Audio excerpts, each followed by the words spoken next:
Dear students, once again एक बार पुनः हम आपके सामने प्रस्तुत हैं मॉडल अलजेब्रा की नई सीरीज लेकर।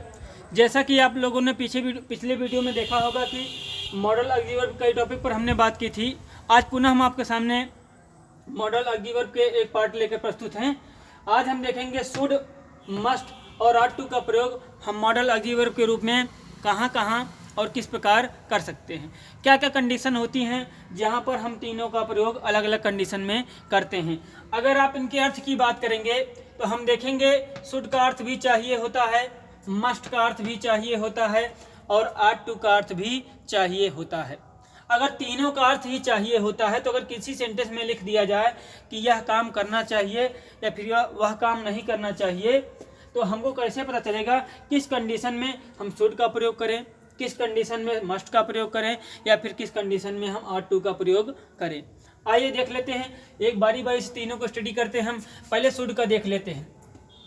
तो शुड में तीन कंडीशन बताई गई हैं कि एडवाइस और सजेशन, अगर किसी भी व्यक्ति को नॉर्मली फोर्सली नहीं, किसी भी व्यक्ति को नॉर्मल से आसानी से कैजुअली किसी को सजेशन या कोई एडवाइस आपको देनी हो, आप ये काम करिए, ये ना करिए, ये करिए, आपको ऐसा करना चाहिए, आपको ऐसा करना चाहिए, तो उसके लिए हम सजेशन देना हो तो हम शुड का प्रयोग करते हैं। कैसे?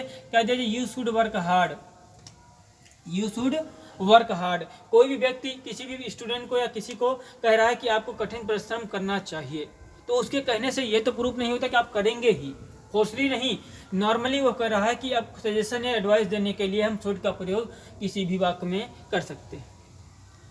यू शुड वर्क हार्ड, तुम्हें कठिन परिश्रम करना चाहिए। सेकंड कंडीशन आइए देख लेते हैं। सेकंड कंडीशन कहता है कि हमारा ड्यूटी और मॉरल ऑब्लिगेशन, मॉरल अर्थात नैतिक कर्तव्य, कहीं जिस काम से आपकी ड्यूटी, आपको कर्तव्य का बोध हो या फिर कोई मॉरल नैतिक कर्तव्य का बोध हो, वहाँ पर हम चाहिए के अर्थ में शुड का यूज करते हैं। आइए देख लेते हैं। कह रहा कि we should help the poor. अब पुअर अर्थात गरीब लोग, जो गरीब लोग हैं उनको कह रहा कि उनकी जो है हमें मदद करनी चाहिए। तो गरीब लोगों की मदद करना नैतिक कार्य अर्थात मोरल ड्यूटी भी है वहाँ एक तरह से कहिए, और मोरल ऑब्लिगेशन अर्थात हमारा कर्तव्य भी कहा जा सकता है।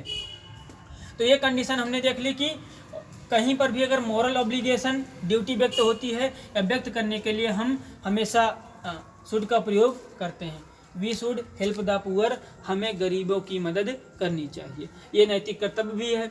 अगले नेक्स्ट एग्जांपल देख लेते हैं। हमारा कह रहा है कि पास्ट फॉर्म ऑफ सेल। ये शुड जो होता है पास्ट फॉर्म होता है, किसका होता है? सेल का। सेल के पास्ट फॉर्म के रूप में शुड को लिखा जाता है। कहाँ पर लिखा जाता है? आइए देख लेते हैं। हमारा सेंटेंस, एक सेंटेंस और दिया गया है मॉरल ऑब्लिगेशन के लिए, he should attend the class seminar. इसको एडवाइस भी आप मान सकते हैं या ड्यूटी भी मान सकते हैं। उसकी ड्यूटी बता रहा है कि ही शुड, उससे जो है अटेंड करना चाहिए, क्या? सेमिनार, कोई भी उत्सव हो उसे अटेंड करना चाहिए। पास्ट फॉर्म देख लेते हैं। थर्ड कंडीशन में हमारी past form of shall, should जो होती है सेल की पास्ट फॉर्म भी होती है। कहाँ पर होती है?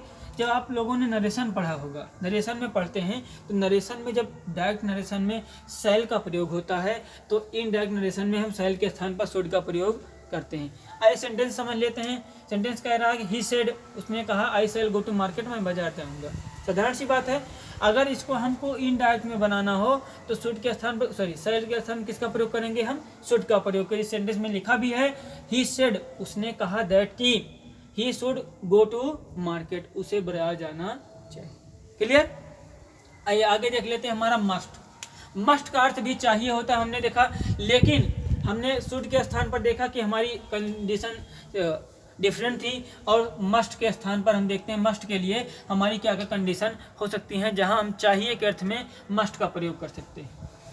कंपल्सन दिखा, अनिवार्यता, जिस वाक्य से या फिर किसी भी वाक्य में आपको अनिवार्यता का बोध कराना हो, जिसके लिए कोई दूसरा, अनिवार्य मतलब समझते हैं जिसके लिए कोई दूसरा रास्ता आपके पास ना हो, जिसका तोड़ ना हो, उसको अनिवार्य कहा जाता है। जैसे एग्जांपल से हम सेकंड कंडीशन हमारी कहती है कि नेसेसिटी, आवश्यकता हो, बहुत अधिक आवश्यकता हो, या ऑब्लिगेशन अर्थात जिस पर हमने कहा मोरल कर्तव्य आपका कोई व्यक्त करना हो, तब भी आप मस्ट का प्रयोग कर सकते हैं। लास्ट कंडीशन, थर्ड कंडीशन हमारी कहती है कंक्लूजन, किसी बात का निष्कर्ष आपको निकालना हो कि यही ही होना चाहिए, उसके लिए भी हम किसका प्रयोग करेंगे, मस्ट का प्रयोग करेंगे।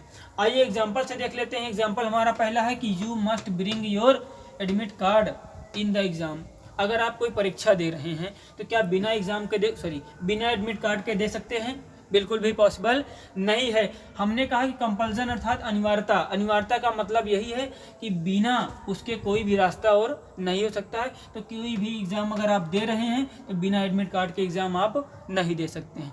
इसीलिए जब भी अनिवार्यता का बोध कराना हो तो हम शुड का नहीं किसका प्रयोग करेंगे, मस्ट का प्रयोग करेंगे।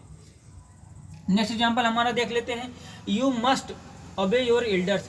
दूसरा हमने कहा कि नेसेसिटी, आवश्यकता हो या फिर ऑब्लिगेशन, दोनों में से कोई बात हो सकती है। अब ये वाक्य देखिए, यू मस्ट, आपको ओबे मानना चाहिए, योर एल्डर्स, अपने अभिभावकों या बड़ों का आदर करना चाहिए, सम्मान करना चाहिए, उनकी बात मानना चाहिए। तो इसमें आप देखिए नेसेसिटी इसकी आवश्यकता भी है और ऑब्लिगेशन अर्थात ये आपका कर्तव्य भी है। आपके सीनियर की आपको बात माननी चाहिए, उनके कर्तव्य का पालन करना चाहिए। लास्ट एग्जाम्पल हमारा देख रहे हैं, कंक्लूजन बता रहा है, कह रहा है कि he must be a doctor, उसे एक डॉक्टर होना चाहिए। सपोज दैट कोई व्यक्ति किसी को देखकर बता रहा है, कंक्लूजन दे रहा है, लास्ट पॉइंट पे बता ही रहा है कि उसे डॉक्टर ही होना चाहिए। तो कंक्लूजन निकालने के लिए, कंक्लूजन निष्कर्ष देने के लिए भी हम मस्ट का यूज करते हैं। आइए लास्ट हमारा देख लें, आर्ट टू। आर्ट टू होता है मॉडल ऑफ जीवन। आर्ट टू का मतलब भी क्या होता है, चाहिए होता है। दो कंडीशन हमने देख ली। अब आर्ट टू का प्रयोग हम किन किन स्थान पर चाहिए के अर्थ में करते हैं। पहली कंडीशन हमारी good advice. Second condition obligation in past. Past में कोई ऑब्लिगेशन, कोई कर्तव्य आपका रह गया हो, पास्ट में कोई कर्तव्य आपका बचा रह गया हो, उसके लिए हम आर्ट टू का प्रयोग करते हैं।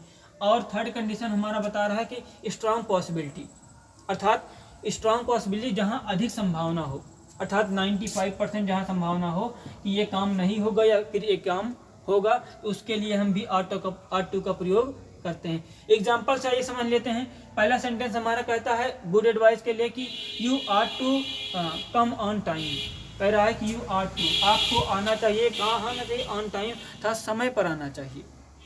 कहीं भी आप मान लीजिए विद्यालय ही आते हैं तो आपको जो है गुड एडवाइस आपको अच्छी सलाह दे रहा है, अच्छी सलाह है कि आपको विद्यालय टाइम पर आना चाहिए। क्लियर। दूसरा है हम ऑब्लिगेशन इन पास्ट। पास्ट में अर्थात भूतकाल में कोई कर्तव्य आपका बचा रह गया हो जो आपको करना चाहिए था, उसके लिए हम हमेशा किसका प्रयोग करेंगे, आर्ट टू का प्रयोग करेंगे। कह रहा है कि you ought to repay your डेप्ट, करे कि तुमको तुम्हारा उधार चुकाना चाहिए। उधार, किसी से आपने उधार लिया था, उधार कई प्रकार का हो सकता है, जो भी आपने डेप्ट लिया था उससे। अब कह रहा है सेंटेंस कि आपको उधार चुकाना चाहिए था, पास्ट में आपने लिया था, वो कर्तव्य जो पास्ट में आपका रह गया था वो आपको पूरा करना चाहिए। ऑब्लिगेशन जो आपका कर्तव्य होता है पास्ट का, भूतकाल का कोई कर्तव्य आपका बचा रह गया हो, उसके लिए हम किसका प्रयोग करेंगे, आर्ट टू का प्रयोग करेंगे।